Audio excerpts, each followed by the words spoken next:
여러분 마음도 많이 이제 상처도 있고 여러 가지 분노도 있고 그럴 겁니다. 그래서 제가 그 찬송을 하모니카로 한번 여러분을 위로하려고 합니다. 우리 교회가 교회 철학이 이사야서 40장이잖아요. 너희는 이 백성을 위로하라. 참 우리 대한민국이 받아야 될 그러한 나라가 아닌가 생각합니다. 제가 하모니카로 특별 찬송을 하겠습니다.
눈물이 나고 하나님이 보호하사 우리나라 만세인데 하나님이 보호하신 이 나라가 참 경랑에 휩싸였다는 것이 너무 마음이 아픕니다. 우리 백성들이 참 어떻게 이 나라를 세워온 것인데 이런 일이 있어서 어떻게 여기까지 왔는지, 이런 일이 여기까지 어떻게 왔는지 참 마음이 너무 아픕니다. 오늘 갈라디아서를 하는데 지난주에 신앙은 선택이다 이렇게 제목으로 말씀을 전했습니다. 그런데 우리는 그럼 무엇을 선택할 것인가? 오늘 말씀입니다. 여러분은 무엇을 선택하고 이 땅을 사십니까? 우리가 이 땅을 사는데 싸움을 이제 싸우는데 영적 싸움을 싸우게 됩니다. 우리의 씨름은 혈과 육에 있는 것이 아니고 하늘에 있는 영들과 천영들과 세상 권세와 이런 것들과 싸우게 됩니다. 그런데 그 싸움이 녹록지가 않은 것이죠. 그래서 사람 스스로 싸워서는 이길 수가 결코 없습니다. 세상의 권력, 또 그 권력을 움직이는 것이 사단이기 때문에 사단은 영물이고 하나님과 대적했던 그러한 존재고 그렇기 때문에 우리 사람으로서는 도저히 이길 수가 없습니다. 그런 싸움에 이길 수 있는 단 하나의 길이 있습니다. 그 길이 뭐냐 하면은 성령을 따라 행하는 길입니다.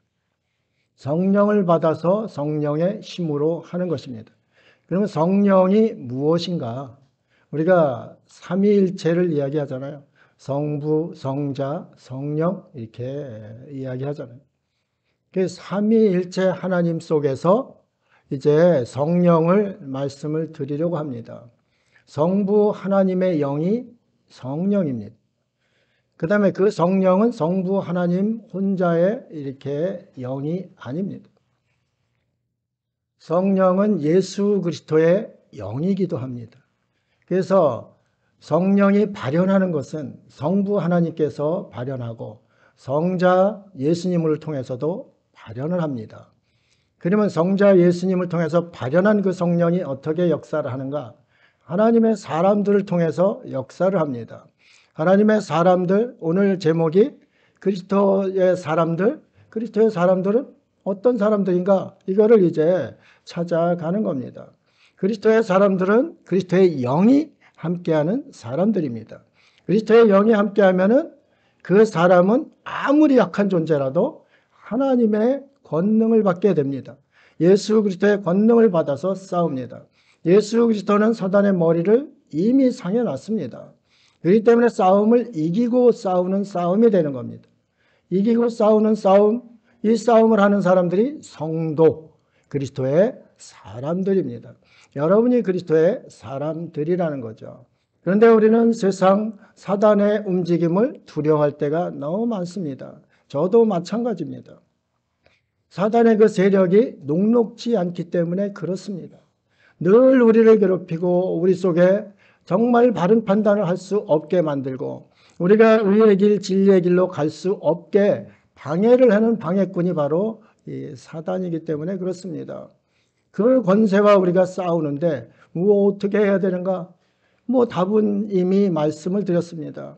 우리가 성령의 사람, 성령 충만한 사람이 되어야 합니다. 그러면 성령 충만을 받으라. 성경에 계속 말씀하니까 그럼 나도 성령 충만을 받아야 되겠다. 이런 생각들만 가지고 있습니다. 어떤 부흥 강사님이 성령을 받으라 하고 손을 던지면 여러분한테 성령이 들어오는 겁니까? 아닌 거예요. 성령은 성령을 따라 사는 사람 속에 있고 그 사람이 계속 성화의 단계를 가서 거기서 열매를 맺히는 상태, 그 열매 맺히는 상태가 성령 충만이에요.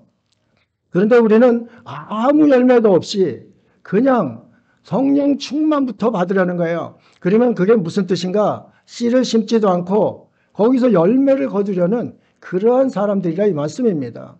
우리의 신앙을 한번 돌아보아야 되는 거죠. 저도 첫 번에 예수님 믿고서 성령 충만 받고 권능 받고 세계적인 그 부흥사, 세계적인 선교사가 좀 되어야 되겠다. 이런 허탄한 꿈을 꿨을 때도 있었습니다. 저는 저거든요. 하나님께서 저를 통해서 줄로 재어진 구역이 있어요. 그 구역에서 충실히 있으면은 세계로 나가지 않아도 풍성한 성령의 열매를 맺히면은 그것이 성령 충만이거든요. 그런데 이 성령 충만을 깨닫지 못하고 그냥 성령 충만 받으라 하니까 흥분해가지고 성령 충만 주십시오. 저 성령 충만 주십시오. 어떤 기도원에서 한 얘기인데, 아니 날로 피려고 불 가지고 가는데 그 옆에서 기도하던 집사님이 뜨거워진다, 성령 충만이다, 그러면서 그냥 거기서 뒤집어졌다는 거 아닙니까?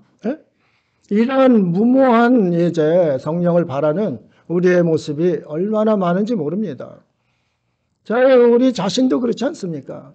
그러면은 그렇게 성령이 충만이 되려면 어떻게 되는가? 물이 조금 밑에서부터 조금씩 차올라야 충만해지는 거 아니에요? 그런데 성령 충만 받으라고 부흥 강사님이 던지면은 그거 받으면 충만해지는 거 아니잖아요. 우리가 이 성령을 정말 잘 알면은 성령의 사람이 되고 성령의 사람은 그리스도의 사람이 되는 거죠. 그리스도의 사람은 그 그리스도가 원하는 대로 그 길로 갑니다. 그럼 그 길로 가면은 결과는 어떤 것인가? 결과는 충만하게 열매를 맺고 결과는 또 승리의 길을 가게 됩니다. 그러면 열매 맺기까지 이게 그냥 맨입으로 되는 게 어디 있습니까? 우리가 수고와 땀을 흘리고 별의별 고생을 다 하면서 그렇게 하면서 열매를 맺히는 거 아니에요. 그런데 우리 열매만 따먹기를 자꾸 이제 구하다 보니까 기복신앙이라는 게 생겨난 겁니다. 기복신앙이 나쁜 것이 사실 아니에요. 아브라함은 복의 통로예요. 복의 근원은 누구예요? 하나님이시거든요. 복의 근원을 우리는 섬기는 사람들이에요. 그러면 복을 받아야 당연한 거예요. 그렇잖아요. 그리고 또 이 땅에서 복이 아닌 것 같다 그러면은 복을 구하러 또 찾는 것도 그것도 좋은 일입니다. 우리가 어떻게 다 채우고 다 만족하고 살 수가 있어요? 그리스도인들은 이미 예수 그리스도로 충만한데 만물을 충만케 하시는 자의 충만이 우리 속에 들어와 있는데 그 충만을 누리지 못하니까 자꾸 이제 다른 데서 복을 찾다 보니까 기복신앙이 되는 거예요. 자신들에 맞지도 않는 복을 찾아서 가니까 그런 거예요. 성령님은 지혜의 영입니다. 하나님의 영, 그리스도의 도움의 영, 그 영인데 그 지혜의 영이 가르쳐주는 대로 가면은 어련히 알아서 어련히 자신에 맞는 복을 주실까? 그런데 우리가 그거를 뛰어넘어서 과유불급이라고 그러잖아요. 기도도 마찬가지입니다. 자신한테 맞지도 않는 기도 저만큼 하는 거예요. 아니 꼬마아이가 양복 입고 다녀보세요. 우리 정한이가 양복 입고 다닌다고 생각해 보세요. 드레스 입고 웨딩 드레스 입고 뛴다고 생각을 해보세요. 얼마나 웃겨요. 그렇잖아요. 자신에 맞는 길을 하나하나 걸어가는 것이 성령 충만에 채우는 길이고 그 충만을 채운 가운데 열매가 맺어지는 거다. 우리는 이것을 명심을 하고 있어야 됩니다. 우리 신앙이 방향을 향방 없이 달려가다 보면은 전도서에 있잖아요. 헛되고 헛되니 모든 것이 헛되도다 그랬습니다. 범사에 기한, 때와 기한이 있는 것인데 그 헛되고 헛된 인생을 살다 보니까 그 때도 놓치고 기한도 놓치고 이런 삶을 우리가 어리석게 살고 있는 겁니다. 그리스도인들은 이렇게 지혜의 말씀을 우리에게 주시면서 성령으로 깨닫게 해주시는데도 우리가 깨닫지 못하고서 이렇게 살 때가 얼마나 많은지 모릅니다. 이런 것을 오늘 명확히 밝혀주는 것이 오늘 본문의 말씀입니다. 갈라디아서 이제 올 말이면은 이제 다 끝납니다. 참 갈라디아서를 이렇게 해오면서 우리가 정말 하나님을 너무도 몰랐구나. 예수 그리스도를 너무 몰랐구나. 이런 생각을 또 이제 하게 됩니다. 진지하게 주님 앞에 서서 나아가는 것, 그것이 어떤 것인지를 오늘 본문은 우리에게 명확히 가르쳐 주니 그 길을 우리가 따라가야 됩니다. 그리스도의 모름지기, 제가 제목을 모름지기라고 지으려고 그랬는데 너무 방대한 것 같아서 이렇게 제목을 짓게 됐습니다. 우리가 모름지기 그리스도의 사람은 정말 성령의 사람이 되어야 한다. 이것이 오늘 말씀의 이제 내용입니다. 우리 말씀을 한번 보겠습니다. 그리스도의 사람은 성령을 따라 살아야 된다. 16절 본문 17절입니다. 내가 이르니 성령을 따라 행하라. 그리하면 육체의 욕심을 이루지 아니하리라. 육체의 소용은 성령을 거스르고 성령은 육체를 거스르나니 이들이 서로 대적함으로 너희가 원하는 것을 하지 못하게 하려 함이라 그랬습니다. 내가 이르노니 바울 사도가 이제 사도로서 이르는 것이죠. 하나님의 말씀을 전하는 것이죠. 성령을 따르라. 그 다음에 뒤에 따라 행하라. 우리는 성령을 따르기는 잘할 때가 많이 있어요. 그런데 성령의 말씀대로 행하지 않을 때가 너무 많다는 거죠. 저도 성령 받은 것이 얼마나 많아요. 주님께서 감동 주신 것이 한두 가지가 아닌데 다른 거는 손으로 꼽을 정도밖에 안 되는 것 같아요. 그 정도 사람이 너무나 약한 존재예요. 그럼에도 불구하고 우리가 살 길은 성령을 따르는 길이에요. 왜 그러냐면 우리는 육체로 아직도 이 땅에 살고 있고 이 육신은 연약함, 흙으로 만든 존재, 아주 약한 존재입니다. 그렇기 때문에 이 연약함 가지고서 우리가 주님 나라까지 갈 때까지 전투를 하면서 가야 되는데 신앙은 전투인데 그 전투에서 승리하려면은 단 한 길이 성령을 따르는 길밖에 없다는 거죠. 하나님의 영을 대적할 수 있는 그러한 존재는 없습니다. 그렇기 때문에 그리스도인들은 반드시 승리를 하게 되어 있습니다. 단 조건이 있습니다. 성령을 따라 행할 때 그때에 이제 승리가 보장되는 것입니다. 그럼 왜 성령을 따라 행해야 되는가? 그것을 또 말씀하지 않습니까? 육체의 소욕은 성령을 거스리고 성령은 육체를 거스리나니. 그럼 성령과 육체는 대적을 한다는 거죠. 우리는 육신은 조금 더 자고 싶다. 그런데 성령께서는 이래라. 나가 전도해라. 이렇게 이제 말씀하신단 말이에요. 그러면 나의 육체가 이길 때가 너무 많은 거죠. 성령께서는 나가서 복음 전해라는데 나는 좀 더 누워있고 싶다. 여러분은 어떤 것이 이겨요? 대부분 아마 육체의 싸움이 이길 겁니다. 그렇지 않겠어요? 그래서 사도 바울은 갈라디아인들에게, 교인들에게 그런 이야기를 하는 거예요. 강력하게. 너희는 성령을 따라 살지 않으면 죽는다. 이것을 이야기하는 거예요. 그리스도인의 사람이라면서, 성도라면서 왜 육신을 따르느냐? 육신의 일이 얼마나 참담한 건지 너네 모르느냐? 이렇게 이야기를 하고 있는 거예요. 욕심은 성령과 대적한다. 불교에서 선을 이룰 수 없는 것이 이게 욕심이라고 그래요. 욕심. 우리 기독교에서는 뭐라고 그래요? 죄라고 그러잖아요.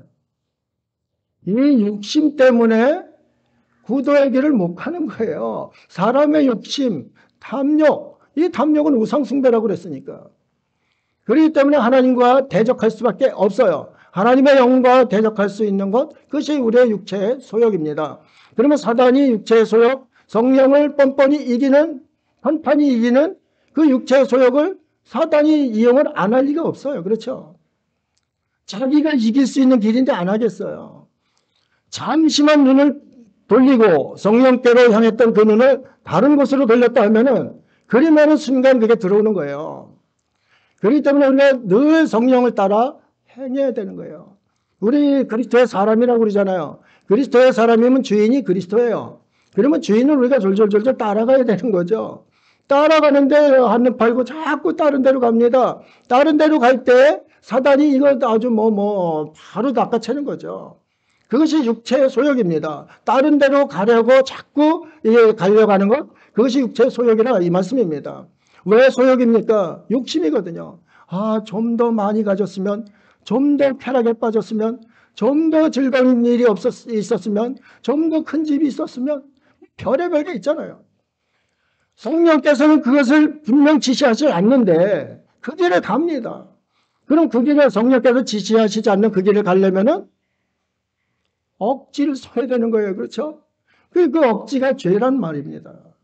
그렇기 때문에 이 싸움이 참 녹록지 않은 그러한 싸움이 되는 것이에요. 그래서 우리 머릿속에는 계속 판단을 하잖아요. 신앙은 선택이라고 그랬잖아요. 선택하려고 자꾸 판단을 합니다. 그러면 우리는 어떤 선택을 해야 되는가? 성령께서 주시는 그 양심, 성령의 마음을 쫓아서 행해야 되는 것이죠. 그런데 대부분 이제 그것을 하지 못하니까 이렇게 갈라디아인들도 못했고 그들에게 그 이야기를 이제 하고 있는 거예요. 로마서 7장 23절에 말씀합니다. 내 지체 속에서 한 다른 법이 내 마음의 법과 싸워 내 지체 속에 있는 죄의 법으로 나를 사로잡는 것을 보는도다 그랬습니다. 이 사로잡는다는 게 뭐예요? 전쟁에서 생포한다는 거 아닙니까? 또 통째로 잡는다는 뜻입니다. 우리를 생포하고 통째로 잡아서 그게 나를 잡는 게 무엇인가? 죄의 법이라는 거죠. 육신의 소욕이라는 거죠. 그것이 나를 통째로 잡아요. 그래서 성령 안에 있는 사람을 통째로 사로잡아서 다른 데로 옮겨 놓는 거예요. 그것이 사로잡아 오니까 사도 바울이 그 다음 절에 뭐라고 그랬어요? 오라 나는 공고한 자로다. 이 땅을 사는 동안 이 전투가 너무 공고한 거예요. 여러분의 삶이 힘든 것이 이 싸움 때문에 힘든 거예요. 곤고한 거예요. 여러분 속에 있는 죄의 법, 또 성령의 법 두 개가 있어요. 죄의 법은 사망의 법이고 성령의 법은 생명의 법인데 이 사망의 법이 너무 센 거예요. 그렇기 때문에 그 사망의 법을 쫓으려고 자꾸 가니까 하다가 막 가는 거예요. 통째로 사로잡혀 가는 거예요. 사로잡혀 가니까 이게 성령을 따르는 삶을 살 수가 없게 되는 거죠. 그 순간 패배가 이제 이어지게 되는 겁니다.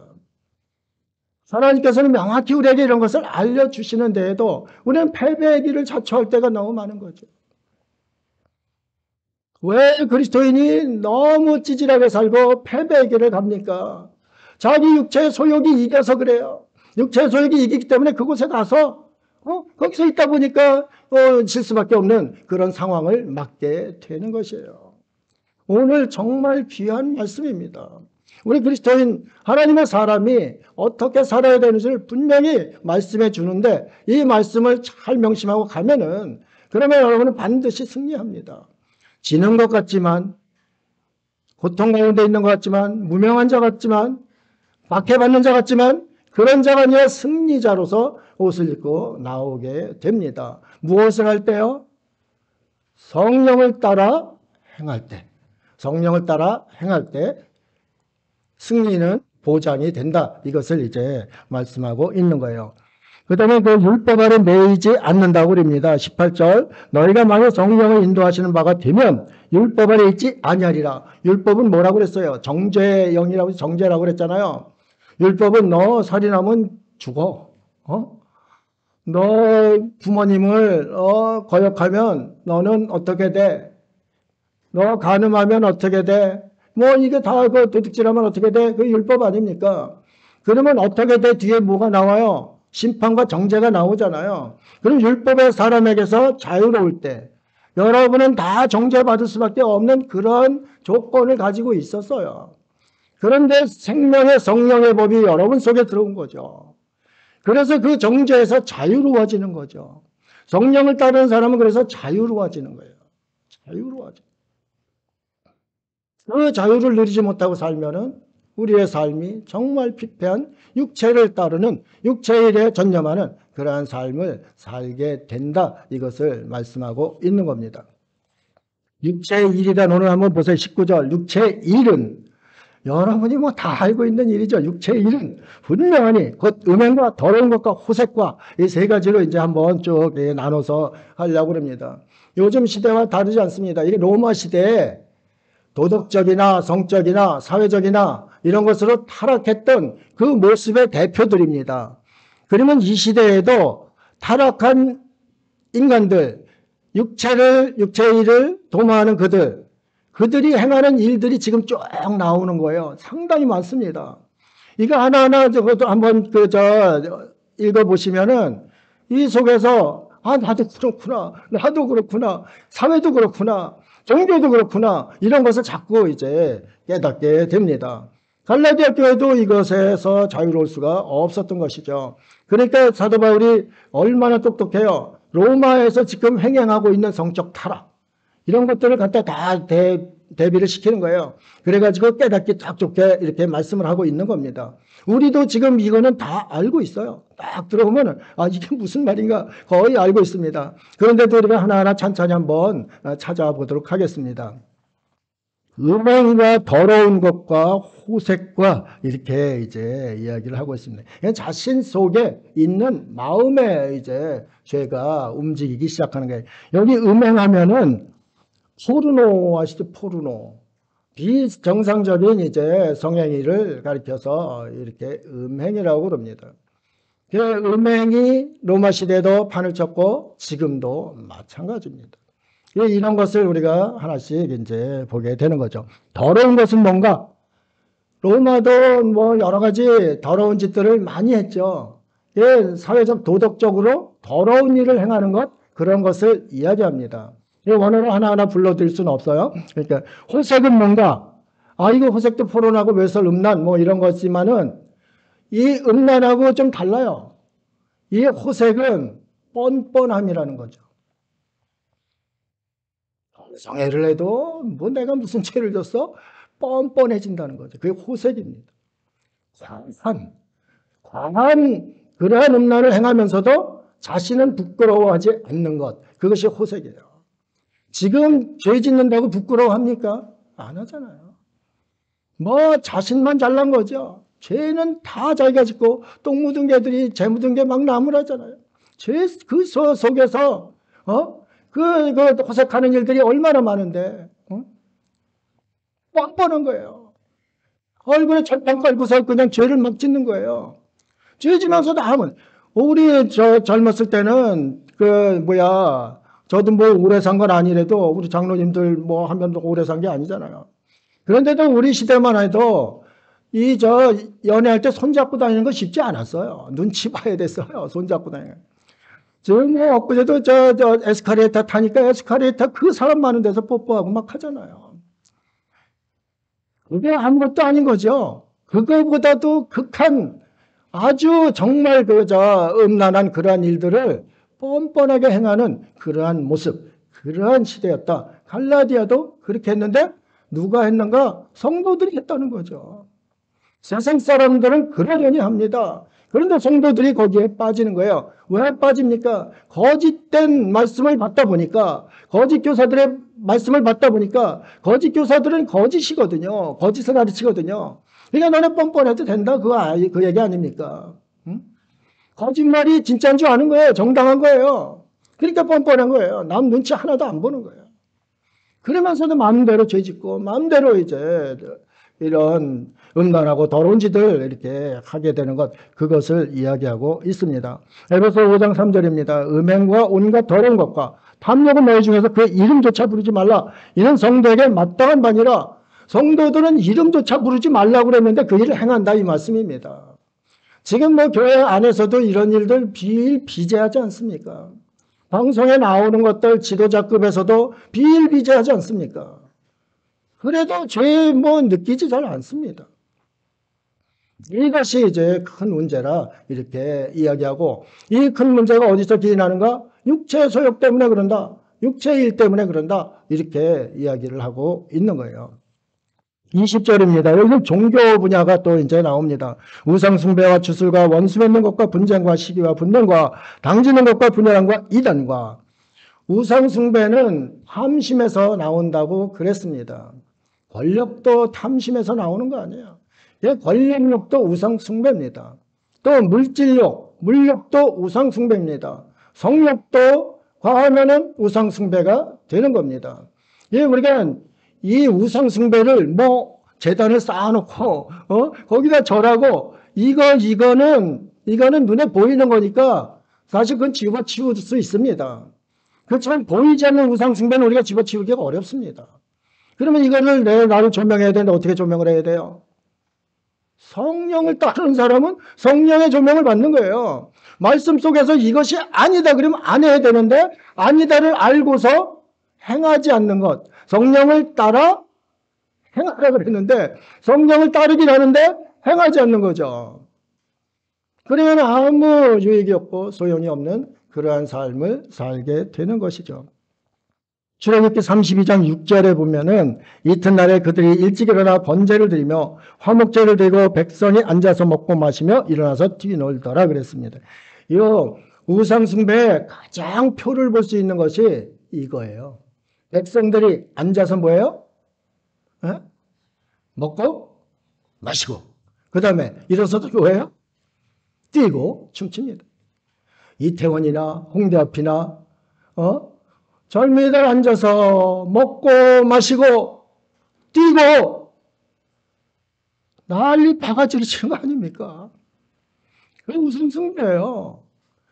거룩한 하나님의 몸, 하나님께서 거룩한 길을 가라고 거룩한 백성 삼아주셨는데 세상 사람들은 거기에 이제 유괴가 됐다고 보더라도 그리스도인들마저 거기가 뛰면 어떡할 겁니까? 이게 아니라는 거죠. 왜 그리스도인들에게 즐거움을 다 뺐느냐? 그렇지 않은 거죠.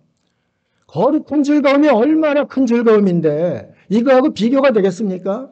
저도 술 먹고 흥청망청 뒤집어질 때가 한두 번 아니었었어요. 그 다음 날이면 몸은 아프지, 후회는 되지, 별의별, 내가 왜 이랬을까? 근데 거기까지 가면 좋잖아요. 내가 왜 이랬는지도 몰라요. 만사 그냥 퍼져가지고 모릅니다. 앉아서 먹고 마시고 일어나서 뛰고 춤추는 그 모습이 우상숭배의 모습입니다. 우리 속의 심령도 그렇습니다. 앉아서 육체의 일을 먹고 마시고 일어서서 또 걸어가면서 뛰고 즐거워하고 하나님의 영은 뒷뒤에 놓고 나는 나의 즐거움을 찾아서 뛰고 세상의 쾌락조차 뛰는 이 모습, 그것이 우상숭배의 말씀입니다. 갈라디아 교회가 거짓 교리가 들어오면서 이런 세상 교리가 그 속에 들어간 거죠. 그러니까 견딜 수가 없어서 사도 바울이 그렇게 분노하는 거 아니에요. 네, 우리 대한민국 성도님들, 또 대한민국 성도는 세계 교회의 모범입니다. 모범이기 때문에 대한민국 교회가 무너지면 세계 무너지는 거예요. 지금은 세계 교회 볼 거 하나도 없습니다. 유럽에 가서 신학원 공부 엄청나게 하고 오잖아요. 신학자들 엉뚱한 거 배우고 오는 거죠. 신학은 우리보다 상당히 높이 올라가 있는데 그 사람들의 행위는 신학이 아니에요. 그걸 따르는, 성령을 따르는 행위가 아니에요. 아니 수천 명 모이던 교회에 지금 뭐 30명 40명 모여서 거기서 있는데 또 그것도 이제 예전에 신앙생활했던 그런 80, 90 노인층이랍니다. 그럼 예배 끝나면 다 반은 이제 주무시고 계시다, 이렇게 거기 갔다 오신 분이 그래요. 그러면 대한민국은 어떤가? 대한민국은 아직 살아있어요. 대한민국은 정말 기도 열심도 있고 하나님 앞에 헌신하고자 하는 그러한 믿음도 있습니다. 대한민국이 기본이고 기준이 되어서 정말 세계교회를 살려내야 합니다. 성령을 따르는 대한민국이 되면은 하나님께서 이 나라를 복을 안 주실 수가 없어요. 혼란도 수습이 되게 되어 있습니다. 자기의 육신과 육체의 일을 쫓아서 그 탐욕스러운 일들만 안 하고 오로지 성령께서 원하는 사랑과 평화와 화평과 이런 것을 이 땅에서 실현하면 되는 겁니다. 이 땅의 교인들이 1000만이 가까우지 않습니까? 1000만이 4분의 1, 5분의 1씩 되잖아요. 이들만이라도 그렇게 하면 이 나라 완전히 변합니다. 그런데 그런 것이 전혀 안 되기 때문에 이런 어려운 일들도 겪게 되는 것이죠. 사회 악에 대해서 한번 보겠습니다. 여기 뭐 그 전에 주술도 나오잖아요. 주술이라는 것은 악령을 이용해서 마법을 행하는 그러한 일을 주술이라고 합니다. 여러분 점 보러 가는 사람들 있어요? 점 보러 가는 사람들은 그게 악령의 힘을 빌어서 자신이 위로받으려고 가는 거예요. 이게 안 된다는 거죠. 이거는 하나님 나라에 합당치도 않고 하나님 나라에 들어갈 수도 없다고 그랬습니다. 그런데도 크리스찬이라고 하나님은 응답 안 하시고 그러면 어떻게 해요? 바로 답을 주는 거기 가서 기웃기웃 되는 거죠. 이것은 안 되는 거죠. 정말 우리가 잘 이걸 깨닫지 않으면 엉뚱한 길로 이제 가는 그러한 모습을 보이는 거죠. 그것이 바로 주술입니다. 악령의 힘을 이용해서 자신이 위로받고 그 또 방향을 찾으려는 그러한 모습입니다. 사회학, 이것이 우리나라에 지금 아주 만연한 거예요. 이게 사회학이 어디서 일어나는가? 탐심에서 그래요. 진영 논리, 이거 다 탐심입니다. 서로가 권력 잡으려고 그러는 거예요. 백성을 위해서 그러는 줄 아십니까? 아니잖아요. 다 자기 탐욕에 의해서 그러는 거예요. 권력력에 우리가 휩쓰이면 안 되는 거예요. 이 백성들이 그것을 깨닫고 있으면 그들이 그런 짓을 못하는 거예요. 그런데 백성들이 그냥 막 이리저리 휩쓸리고 성령을 따라 행하는 사람들까지 여기저기 휩쓸리다 보니까 이러한 꼬라지가 이제 되어가고 있는 거예요. 보세요. 보세요. 분쟁, 시기, 분냄, 당짓는 것, 분열, 이단, 이거 어디서 나오는 거예요? 이거 우리나라에 만연한 거예요. 사도 바울이 2000년 전에 이렇게 목에 피를 토하면서 쏟아 부었던 그 말, 그거를 갈라디아인들이 잘 듣고 또 그 기독교인들이 잘 들었으면은 세상이 이렇게 되질 않는 거예요. 탐욕의 우상숭배에 빠져가지고 이 성령을 거스리다 보니까 실패를 거듭하는 거예요. 우리 지난주에 배운 거 뭐예요? 15절. 5장 15절. 만일 서로 물고 먹으면 피차 멸망할까? 조심하라. 물고 먹는다는 게 뭐예요? 짐승들이 먹이 하나 가지고 싸우는 그 정상이라고 그랬잖아요. 서로 물고 먹겠다 하면 둘 다 죽는 거죠. 그렇잖아요. 대한민국 공동체가 서로 물고 먹으면 둘 다 죽는 거죠. 이런 미친 짓들이 지금 일어나고 있는 거예요. 성경에서 성령을 따라 행하라. 그 행하라고 한 그리스도인들마저도 왔다 갔다 하는 거죠. 이게 무슨 정말 하나님께서 기뻐하시는 그러한 나라가 될 수가 있단 말입니다.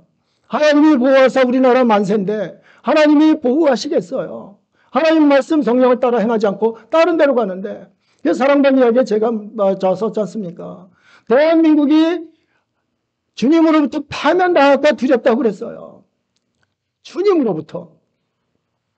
이게 무슨 일인지 모르겠습니다. 우리 크리스찬들이 왜 이거를 깨닫지 못하고 엉뚱한데 휩쓸리냐 이 말씀입니다.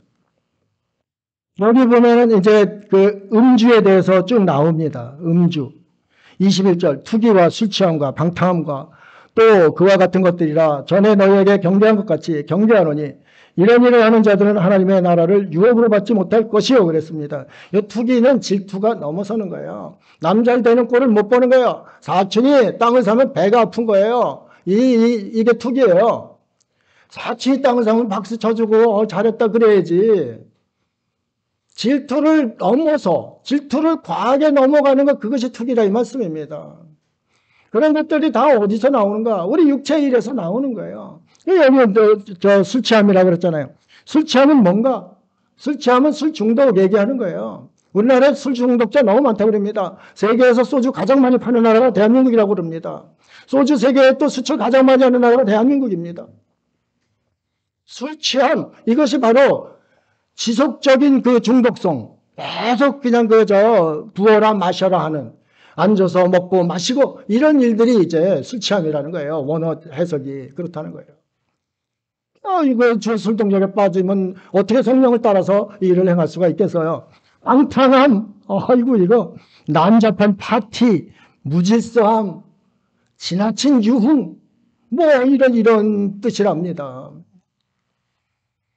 방탕함, 이는 방탕한 것이니 성경에 수없이 많이 있잖아요.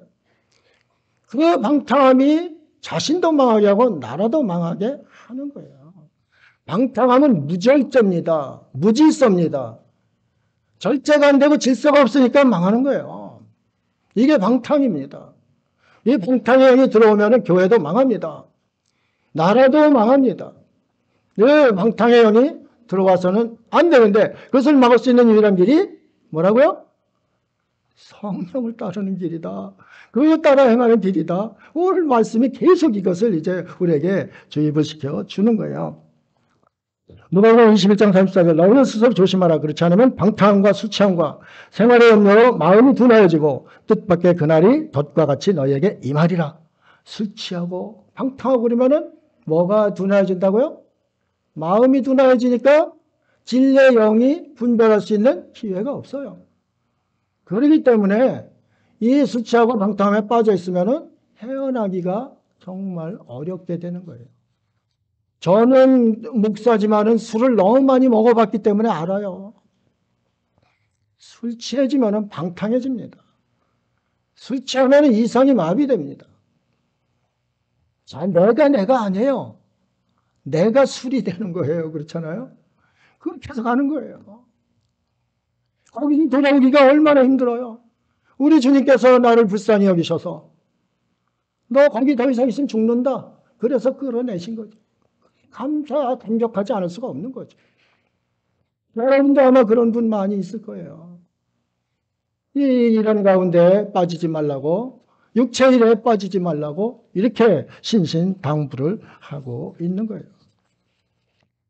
그러면 그리스도의 사람은 어떤 성품을 가져야 되는가? 이게 오늘 성령의 열매. 여러분이 잘 아는 몇 가지 열매라고요? 네? 9가지 열매를 이제 말씀하고 있습니다. 근데 이게 열매 맺는 것, 9가지 열매, 이것이 뿌리가 다 틀린 것이 아니에요. 이 원어에서는 한 뿌리에서 나온 단수로 썼어요. 한 뿌리에서 나오는 열매예요. 그럼 한 뿌리, 이 뿌리가 누군가? 성령의 뿌리, 하나님의 뿌리라 이 말씀입니다. 하나님의 뿌리에서는 열매가 이렇게 가지를 따고 나와서 사랑도 맺히고 희락도 충성도 원유도 절제도 쭉 이제 맺힌다는 거예요. 그런데 육체의 일은 복수로 나왔습니다. 육체의 일은 복수로 기록이 됐기 때문에 육체의 일은 방향이 없어요. 사방에서 들어오는 거예요. 막 들어오는 거예요. 그러니까 뭐 여기저기 그냥 그 정신을 차릴 수 없이 아 이게 죄인가 아닌가? 이게 부끄러운가 아닌가? 모르는 거예요. 막 들어오니까. 그런데 성령의 뿌리, 하나님의 뿌리는 하나라는 거죠. 하나에서 9가지 열매가 맺힌다? 이것이 뭐라고요? 네? 성령? 충만. 하나에서 이렇게 나와서 가득 채워진 거예요. 성령으로 가득 채워진 거. 성령을 따라 행하는 사람이 하나씩 하나씩 열매를 맺다가 9가지 열매가 쫙 맺혔다. 이것이 바로 성령 충만이라는 거죠. 뭐라고 해도 성령 충만이 그냥 뚝 떨어지는 게 아니에요. 하늘에서 뚝 떨어지는 게 아니에요. 하나님 성령 충만 주세요. 성령 충만 주세요. 무슨 충만이에요? 이제 씨도 안 뿌렸는데 무슨 충만이에요? 그렇잖아요. 우리가 너무 조급합니다. 하나님 앞에 한 걸음 한 걸음 성령에 따라서 한 걸음 한 걸음 나가면 되는 거예요. 그러면 나중에 충만한 열매가 맺혀지는 거예요. 오직 성령의 열매는 여러분 보세요. 사랑과 실학과 화평과 오래참과 자비와 양성과 충성과 은혜와 절제이니 이거 이 9가지 열매를 생각하면 누가 떠올라요? 응? 누가 떠올라요? 그렇죠. 예수 그리스도의 성품입니다. 예수님은 사랑의 확실한 증거입니다. 아가페, 아가페, 이 주입되는 사랑, 스톨게, 필레아, 뭐 이런 게 다 예수 그리스도의 성품 안에 들어있는 거예요. 그러면 그리스도의 사람은 어떤 성품을 가져야 되는가? 그리스도의 성품을 가져야죠. 그래서 성령의 열매는 그리스도의 성품을 이제 이야기하고 있습니다. 사랑은 여러분들이 이제 다 알 수 있으니까. 실학은 뭔가? 실학은 그냥 가만히 있어도 속에서 기쁨이 솟아날 때가 있잖아요. 로또 복권 맞았어? 그럼 다른 사람은 다른 사람한테 표정 관리는 하지만은 내 속 깊은 곳에서 막 기쁨이 솟아나잖아요. 그렇잖아요? 다음 또, 참, 어떻게 집을 참 싸게 샀어? 그런데 몇 억치 올랐어? 그러면 가만히 있어도 기쁨이 솟아 올라오잖아요. 우리 내면 깊은 곳에서 솟아오르는 그 기쁨이 실학이에요. 뿌리자 즐거울 낙자 아니에요. 그러니까 그게 기쁨이 2개가 되니까 깊이 들어가 있는 거죠. 그러면 그 깊이에 누가 있을 때 실학이 나온다?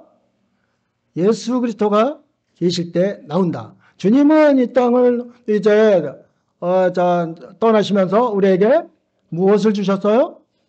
성령을 주셨죠. 그 성령이 여러분 속에 내주해가지고 그 기쁨이 솟아나는 것, 그것이 실학이에요.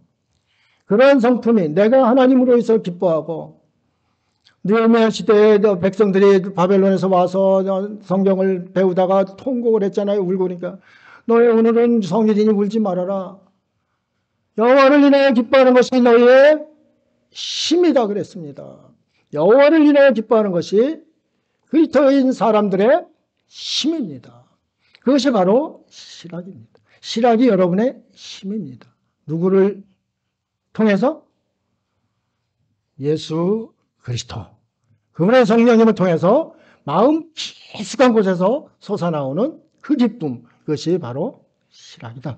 그것을 이야기합니다. 화평은 잘 아시죠? 에이레네라고 하는데 그 그리스어로는 에이레네가 이 시브리어로는 샬롬이에요. 샬롬.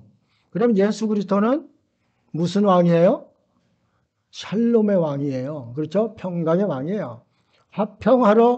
화평하러 이 땅에 오셨습니다. 하나님과 원수된 죄인들과 하나님과 화평을 이루기 위해서 결합한다 이런 뜻이에요. 연합한다 그 뜻이에요. 하나님과 연합시키기 위해서 그리스도의 사람 되게 만들기 위해서 하나님의 사람 되게 만들기 위해서 그리스도께서는 이 땅에 화평의 왕, 샬롬의 왕으로 오신 거죠.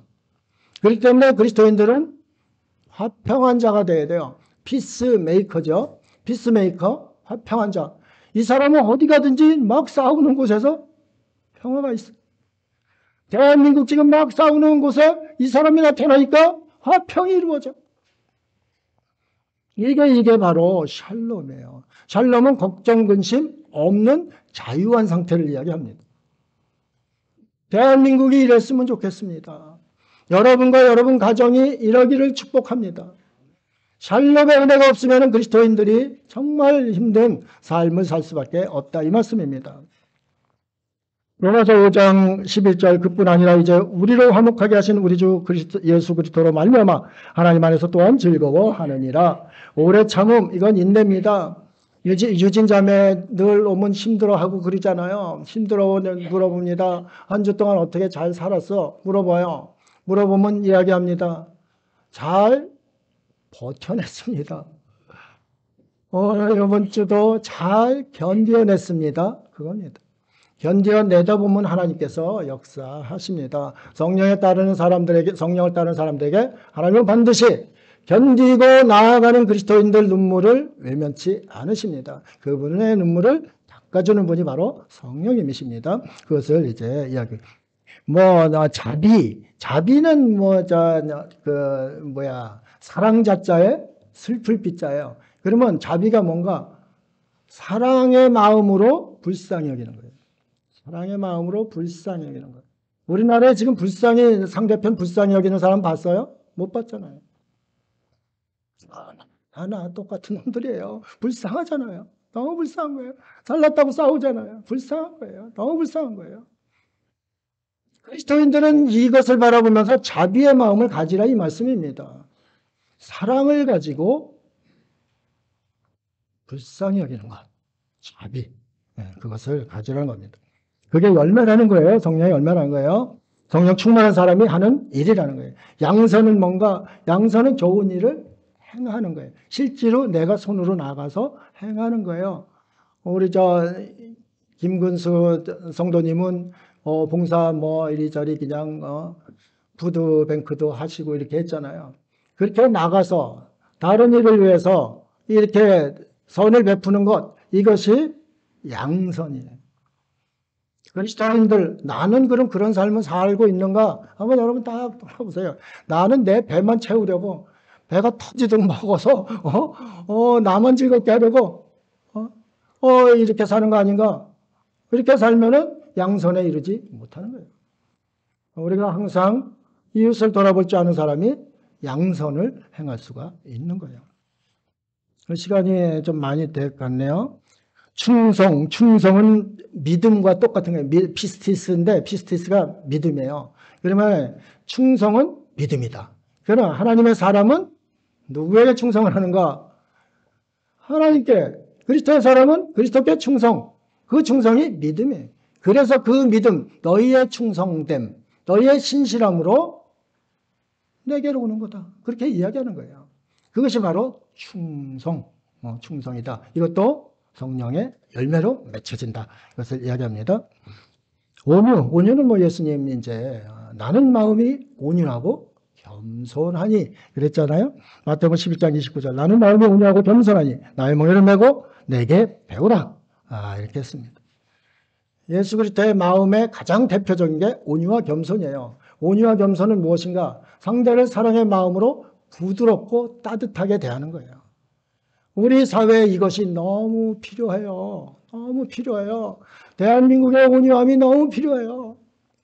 서로 따뜻하게 돌보고 부드럽게 대하고 그러면 왜 싸웁니까? 안 싸우잖아요. 이게 너무 필요해요. 대한민국에 정말 이랬으면 좋겠습니다. 교회들이 이랬으면 좋겠습니다. 이게 성령을 따르는 대한민국이고 성령을 따르는 교회가 바로 이런 겁니다. 온유해야 될 거죠. 이걸 이야기하고 있습니다. 절제는 우리가 육체 소욕을 제어할 수 있는 그 힘을 이야기하는 거죠. 이런 것을 이루려면 성령의 열매를 이루려면 무엇을 해야 하는가? 그리스도인 아주 쉬운 일이 아니다. 이것을 먼저 염두에 두시면 됩니다. 그런데 그 길은 반드시 가야 된다. 이것을 오늘 이야기합니다. 24절입니다. 그리스도 예수의 사람들은 육체와 함께 그 정욕과 탐심을 어디에 못 박는다고요? 십자가에 못 박으면 어떻게 돼요? 네? 간단히 차라리 죽어요. 십자가에 못 박으면 죽습니다.